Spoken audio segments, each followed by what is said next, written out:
পৌঁছে গেলাম বৃন্দাবন। তবে বাবা বৃন্দাবন এখন যাওয়া হয়নি, রাস্তায় হেঁটে হেঁটে যাওয়া তো, উত্তরপ্রদেশ একটুখানি রাস্তা নয়, নদিয়া থেকে হাঁটা শুরু করলাম উত্তরপ্রদেশ, এতটা রাস্তা।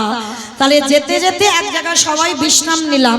জায়গাটা কোথায় না বর্ধমান কাটোয়া কাঞ্চননগর গ্রাম, যেখানে বিশ্রাম নিলাম কাটোয়া কাঞ্চননগর বর্ধমান জেলায়। আর ওখান থেকে ভক্ত তৈরি হলে ভক্তকে নিয়ে বৃন্দাবন যাব, কেমন? চলো। এই বর্ধমান কাটোয়া কাঞ্চননগরে মায়েরা একটু মন দিয়ে শুনবে, তোমাদের বোঝার মতো লীলা।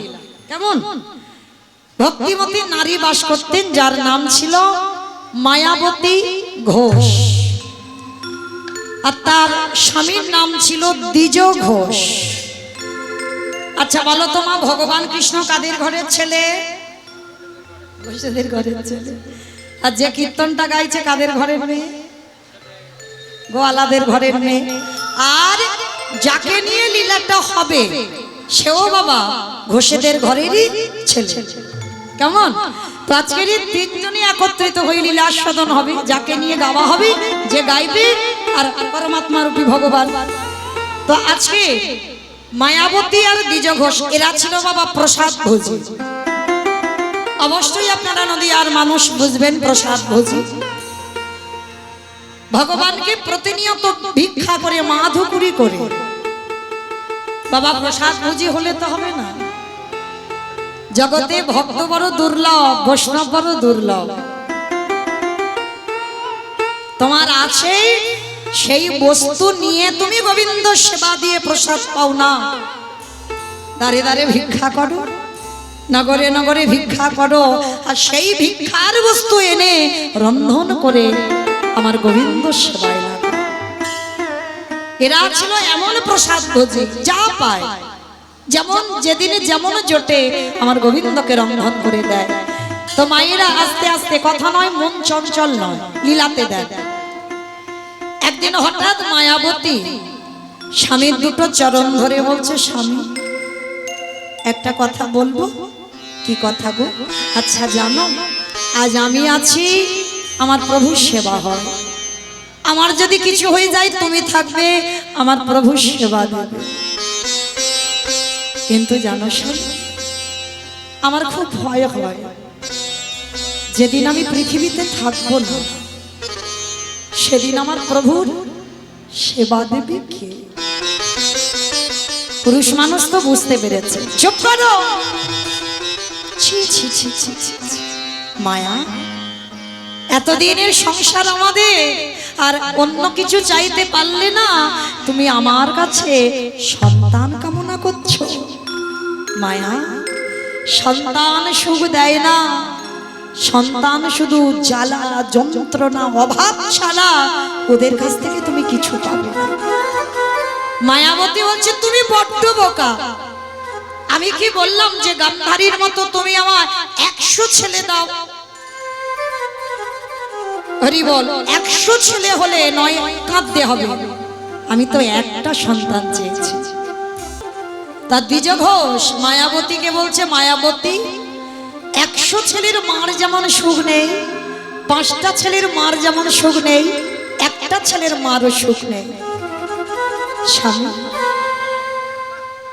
ঠিক আছে, তুমি যখন বলছো আমি আর ভগবানের কাছে কিছু চাইবো না। দ্বিজ ঘোষ বলছে, মায়া তুমি কেন ভুলে যাচ্ছ? তুমি তো আমার বউ নও, তুমি তো আমার স্ত্রী নও, তুমি আমার সহধর্মিণী।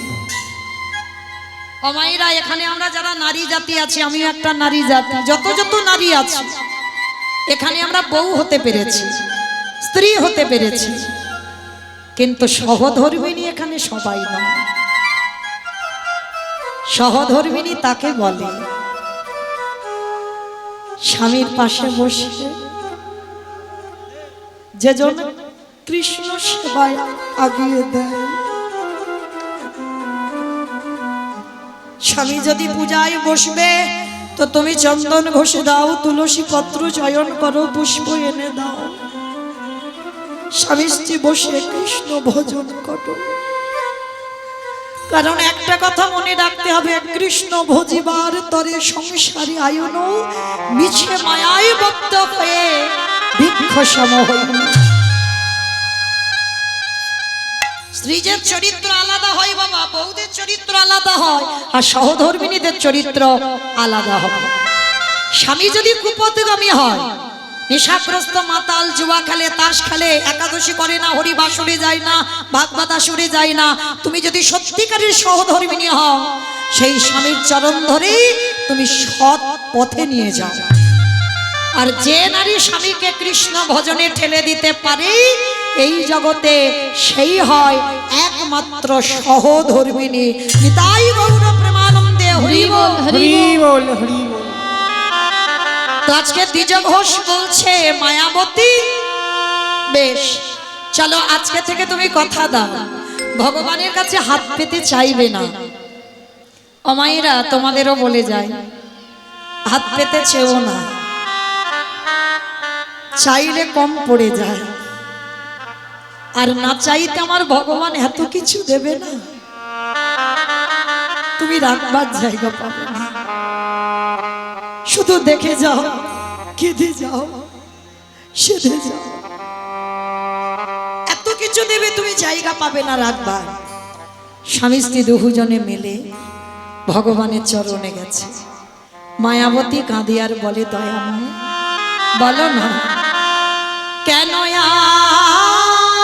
আমাদের কেউ মানে না,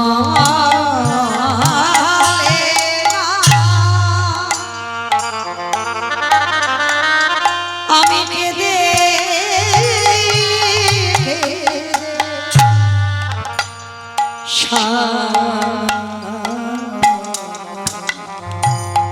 ওগো ধন রত্ন আমি সব কিছু চাহি না আমি, তুমি কৃপা করো।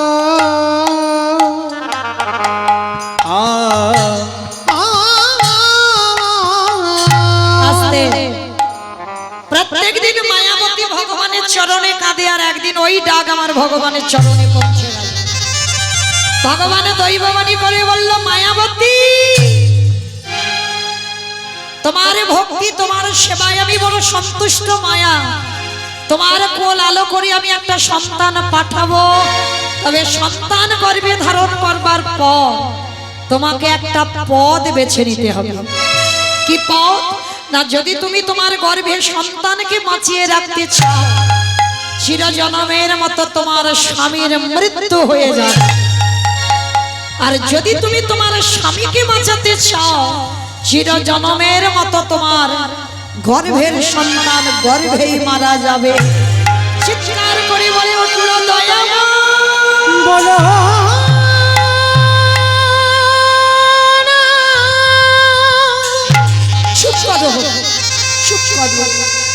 তুমি অমন করে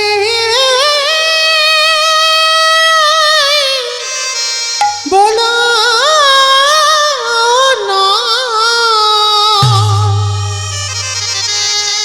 আমি যে শহীদ পারিব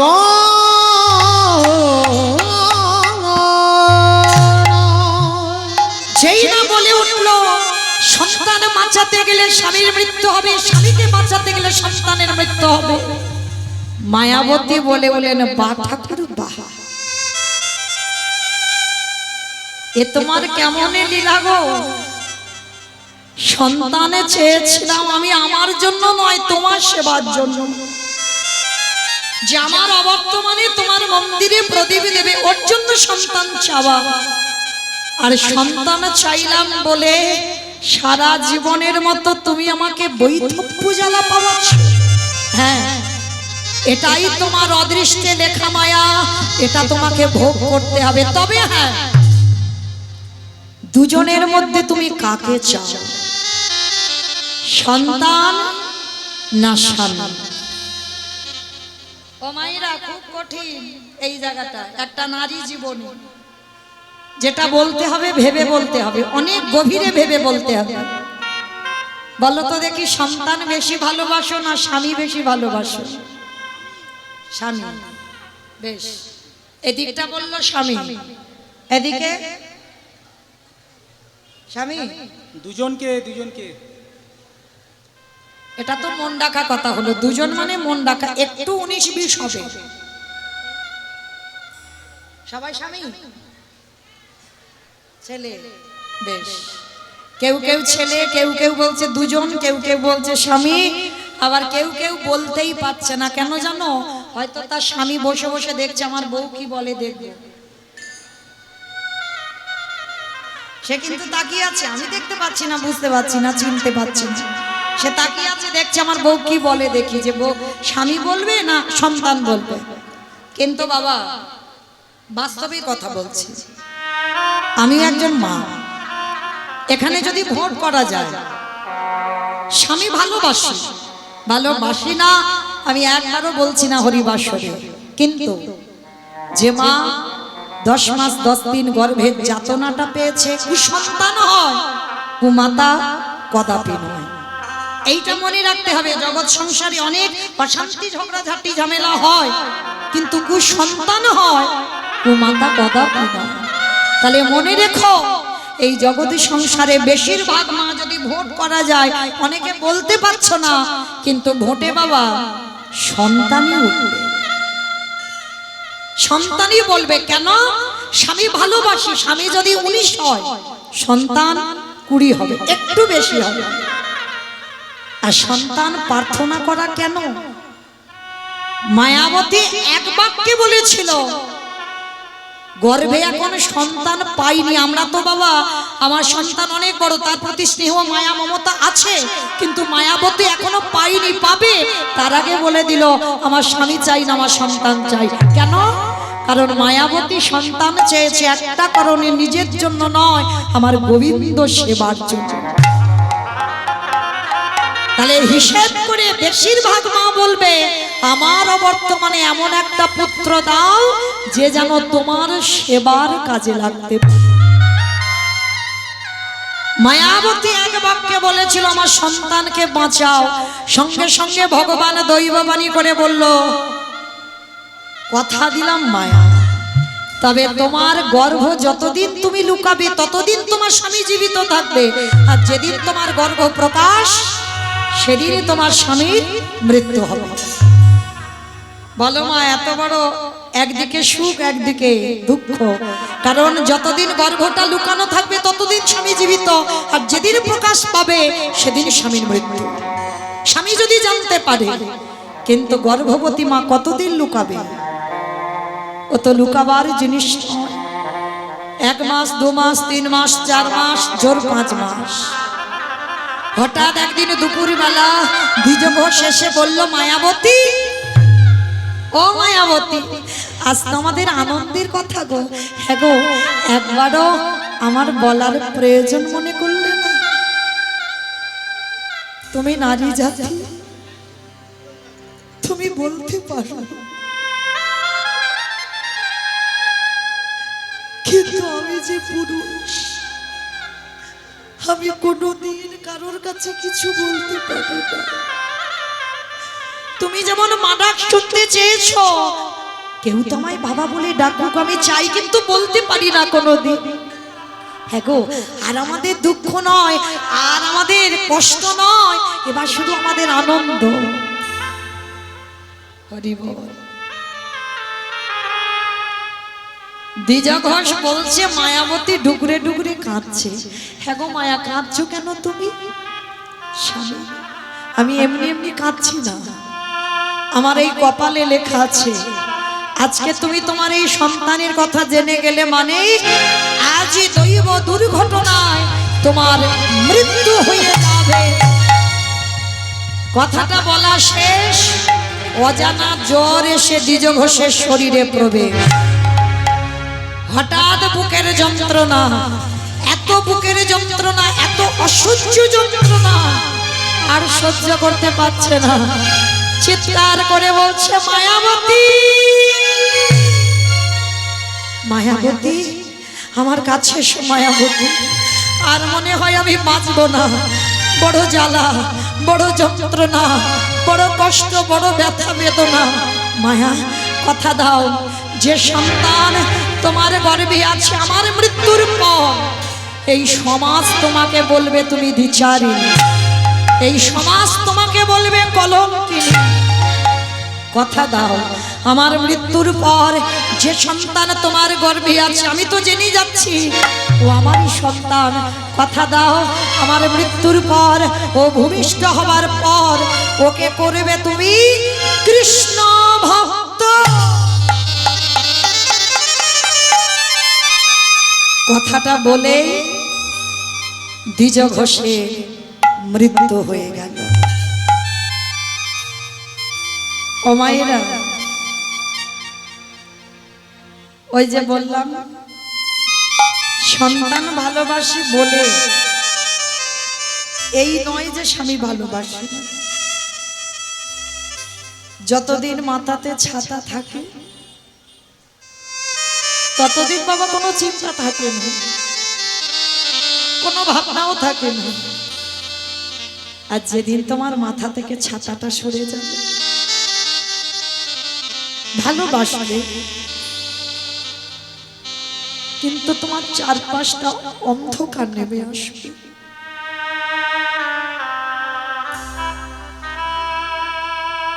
চারিদিক থেকে চারিপাশ থেকে তোমায় ছিঁড়ে খাবে। দ্বিজ ঘোষের মৃত্যুর পর গ্রামের লোকেরা ছুটে এলো, মায়াবতীকে বলল তুই এমন দ্বিচারিণী, এমন কলঙ্কিনী, এমনই অসতী, তোর গর্ভের পাপের কথা শুনেই তো তোর স্বামী মরল। ও মায়েরা, আসল কথাটা কাউকে বোঝাতে পারলো না। পারলো কি? আর বললে কে বা বিশ্বাস করবে? যে বিশ্বাস করার মানুষ সে তো চলে গেল। স্বামীর মরা মাথাটা নিয়ে কাঁদে আর বলে দয়াময় তোমারে যে ভালোবাসি, তোমারে যে সেবা করে তাকে কি তুমি দ্বিচারিণী করে দাও? ওগো দয়া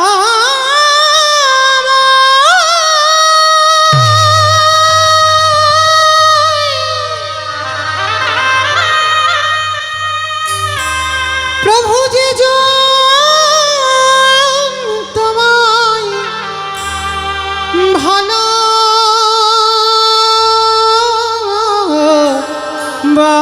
বাসে তারে কি এমনি করে কাঁদিতে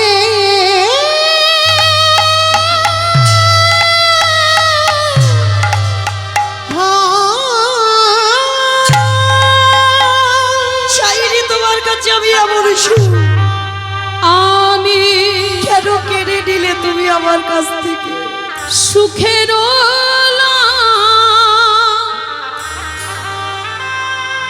লাগে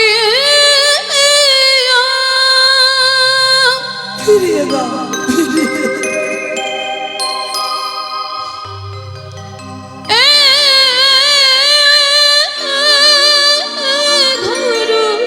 আমি চাইনি তোমার কাছে আমার সুখ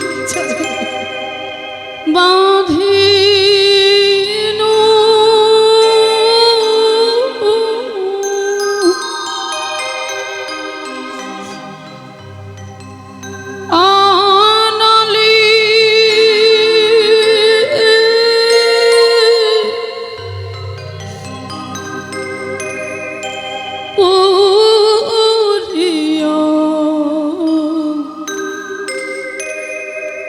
গেল রে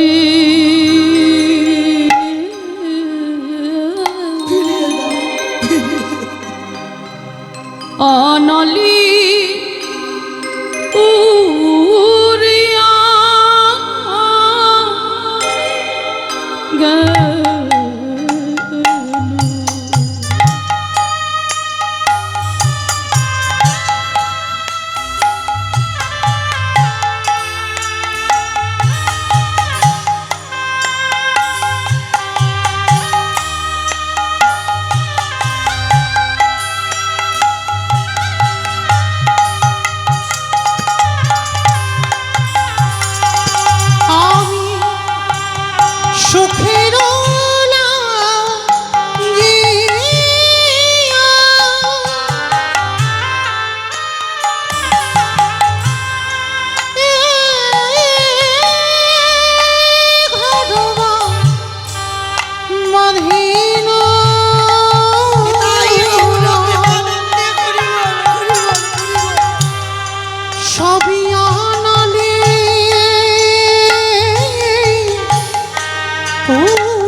সাগর সেজেন মানে কোনো কালো আমি সাগর সেজেন নিতাই গৌরা হরি বল হরি বল হরি বল। মানে কোনো লুকালো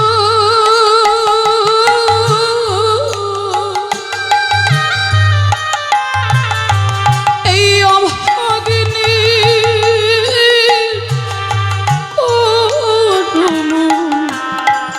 দোষেরি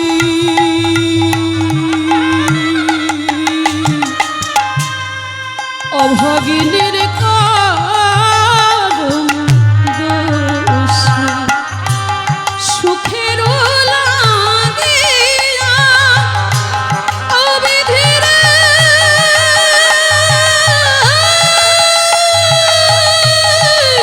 নিতাই গৌরা হরি বল হরি বল হরি বল। অবিধিরে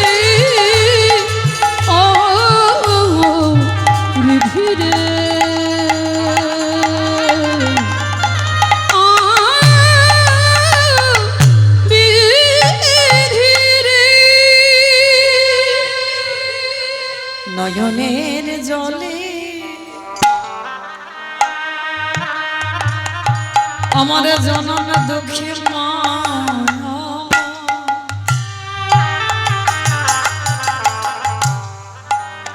ওই স্বামীর মরা দেহ কোলে করে বসে রইল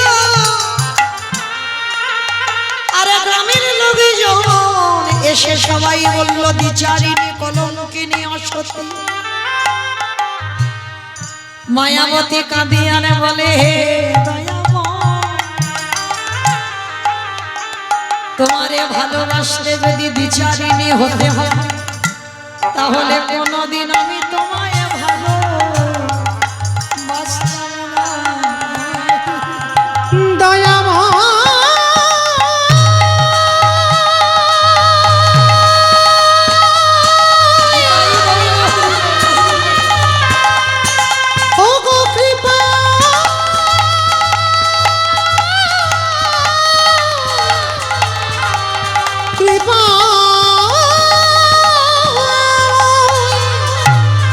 প্রভু যে জন তোমায় ভালোবাসে তারে কি এমনি করে কাঁদিতে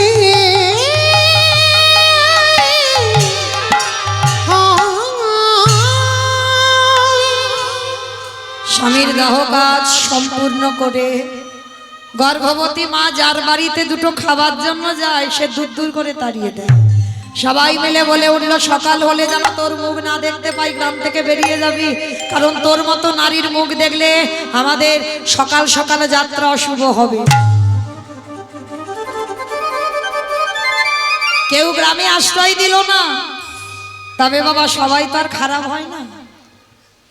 যারা যারা কৃষ্ণ ভক্ত হয় বাবা তাদের দশা এমনই হয়। একটা কথা কান খুলে শুনে নাও মা, কৃষ্ণ ভক্তরা কোনোদিন পাথর সেটিং করা ঘরে থাকতে পারবে না। তুমি যদি কৃষ্ণ ভক্ত হয়েছ ভগবান তোমার রাস্তার ভিখারি করে দেবে। দেয়নি বাবা, ভুরি ভুরি প্রমাণ আছে। সুদামা মহাভারতের বিদুর, কান্দির জমিদার লালা বাবু, নরোত্তম দাস ঠাকুর, রঘুনাথ জমিদারের ছেলে বাবা, এরা এইগুলো লক্ষ্য করে দেখি জমিদারিতে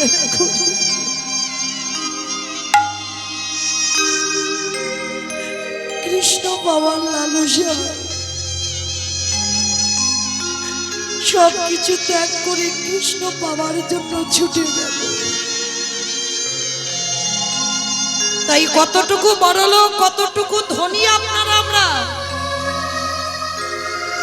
আর যদি ধনী হও, কৃষ্ণ ভক্ত হলে অট্টালিকাতে থেকে তোমায় রাস্তায় নামাবে, পথের ভিখারি করে দেবে, দাঁড়ে দাঁড়ে ভিক্ষা করতে হবে তোমার, তবেই তোমার কৃষ্ণ ভক্ত হওয়া সার্থকতা হবে। তো আজকে সেই মায়াবতীর লক্ষ্য করে দেখে, গ্রামের শেষ প্রান্তে একটা বাড়িতে কাজ পেয়েছে, কোনো মাইনে দেবে না, তারা প্রসাদ খুঁজি সকাল থেকে সন্ধ্যা পর্যন্ত কাজ করে দেবে মন্দিরে, আর ওই মন্দিরের প্রসাদই একটু করে দেবে, কোনো মাইনে নয়। ও মায়েরা, যে সন্তান গর্ভের থেকে ভগবানের প্রসাদ পায়, সে সন্তান তো কৃষ্ণ ভক্তই হবে।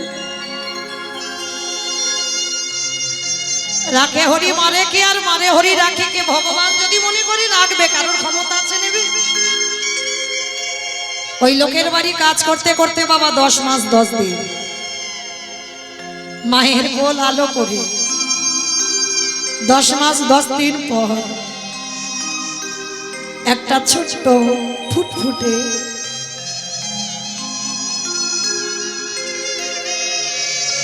পুত্র সন্তানের জন্ম হলো। মায়েরা লক্ষ্য করে দেখেন, কত অভাবের সংসারে ছেলেটার জন্ম দিল, আর ছেলেটা জন্ম দেবার পর তার নাম রেখেছিল বিহারী লাল। ছেলেটার নাম রাখলো, দুঃখের সংসারে নাম রাখলো বিহারী লাল। ও মায়েরা, এইবার একটু মন দিয়ে শুনবে, বিহারী কি খায় জানো? যতদিন মাতৃদুগ্ধ পান করত আর একটু বড় হতে মা লোকের বাড়ি যা প্রসাদী পায়, ও মা ছেলে দুজনে ভাগাভাগি করে খায়। আচ্ছা, ছেলে যখন বড় হয় ওইটুকু খাবার খেয়ে কি হয়? মাদের চরিত্র কেমন হয় দেখো। তবে সব মা মা নয়, সব মা মা নয়। জন্ম দিলেই যে মা হয়েছ না, জন্ম দিলে মা নয়, তাকে ঠিক ঠিক কর্মটা করতে হবে। শিক্ষা তো প্রথমে মা দেয়, বাবা নয়, পাঠশালা নয়, মা শিক্ষা দেয়। তো আজকের বিহারীলাল একটু বড় হয়েছে, মা ইচ্ছা করে কত রাত বলে, বাবা আজ আমার খিদে নেই, তুই খেয়ে নে বাবা, আজকের আমার অনেক কিছু খেয়েছি তো, আদৌ খাইনি কিছু। কারণ মা জানে ওইটুকু খাবার দুজনে ভাগ করে খেলে আমার ছেলেটার পেট ভরবে না। মা কত রাত জল খেয়ে কাটিয়ে দেয়। তো ভগবান মনে মনে ভাবছে, ছেলে তো দিনে দিনে বড় হলো, এবার একটু পরীক্ষা দিতে হবে। কিরকম পরীক্ষা? তো যে বাড়িতে কাজ করছে মা, সেই বাড়িতে আজকে আত্মীয় বাড়িতে যাবি, ভোগ লাগাবে না, প্রসাদই দেবে না। তা বলছে, মায়াবতী আজকে তোর খাবারের ব্যবস্থাটা তুই করে নিস। কেমন? যেই না বলেছে তোর খাবারের ব্যবস্থাটা তুই করে নিস, মায়াবতী কেঁদে উঠলো। কারণ কারোর বাড়িতে গেলে কেউ খেতে দেবে না বাবা। খালি হাতে মা সন্ধ্যাবেলায় ফিরছে, আর ছোট্ট বিহারী তখন 5 বছর বয়স। ছোট্ট ছেলেটা সকাল থেকে না খেয়ে বসে থাকে, মা বিকালবেলা খাবার আনবে, ওই প্রসাদীটা পাবে। কি গো, এইরকম অনুরাগ কষ্ট না হলে কি কৃষ্ণ মেলে? রাত সুখে কৃষ্ণ পাওয়া যায়।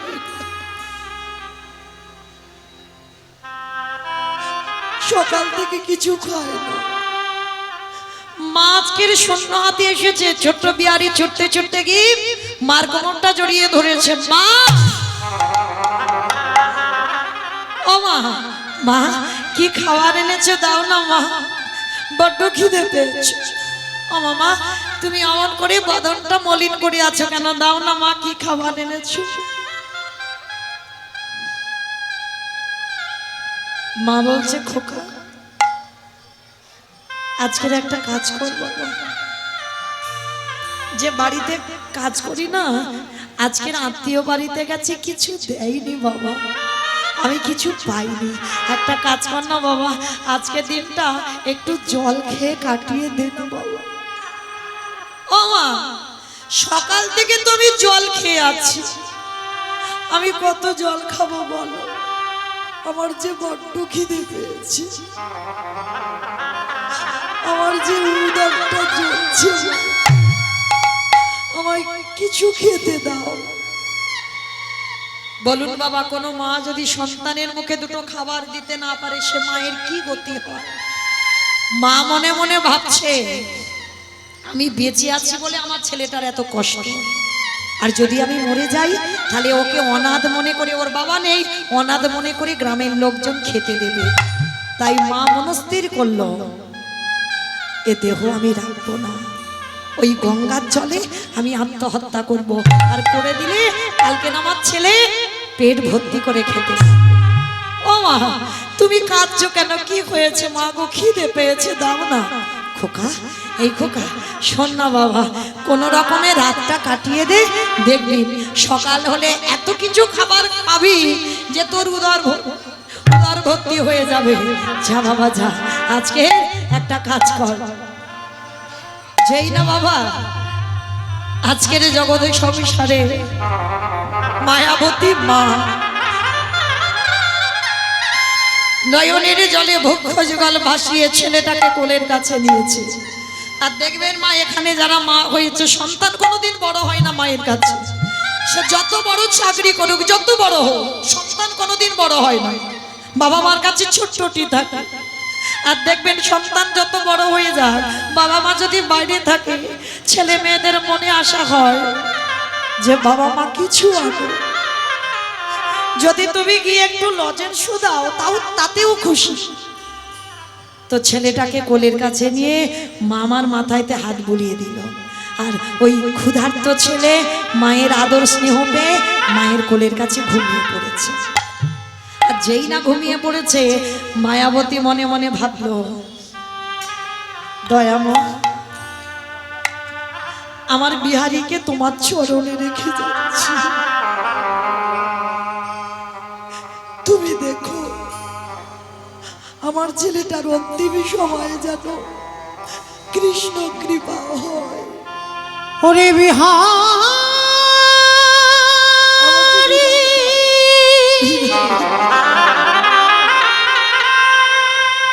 আমি চলে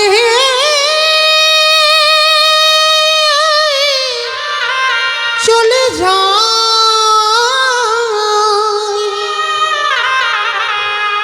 আরে কোনদিন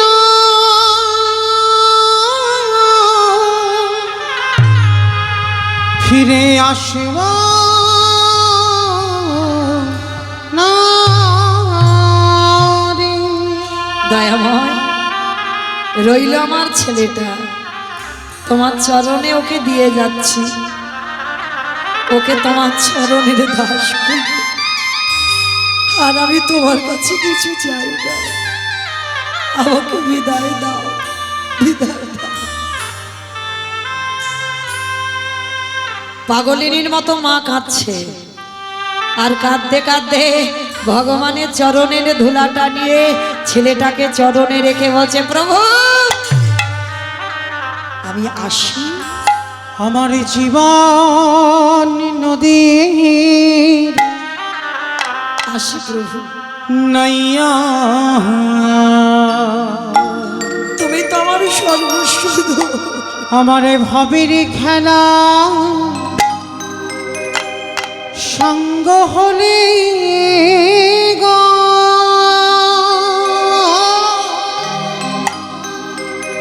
একেবারে দিও পারে করে আমার জীবন নদীর নাইয়া, আমার জীবনে নদী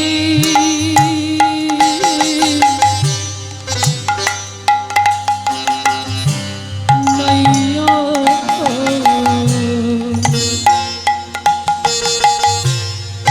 আমার ভাবের খেলা সঙ্গ হলে গো।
বাসনার হাটে বুঝি বেঁধেছিলাম বাসা। এই কামনা বাসনার হাটে রইল বিহারি, ওকে দেখো তুমি। বুঝি আমি আসি। বেঁধেছিলাম বাসা। সবই অচলে হবে আমার যাওয়ার কালে গো, একেবারে দেখি নাই ভাবিয়া আমার জীবন নদী নাইয়া। নিতাই গৌর প্রেমানন্দে হরি বল হরি বল হরি বল। নাইয়া দয়াল হে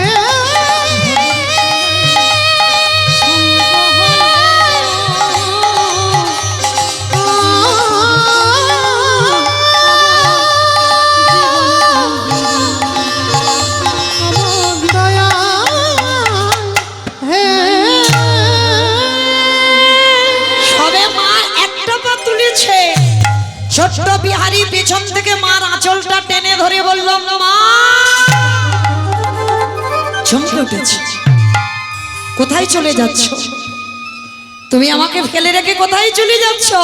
আমি কথা দিলাম মা, জীবনে আমি তোমার কাছে আর বলবো না খিদে পেয়েছে, আমি তোমার কাছে খেতে চাইবো না, কিন্তু তুমি আমাকে ফেলে রেখে চলে যেও না।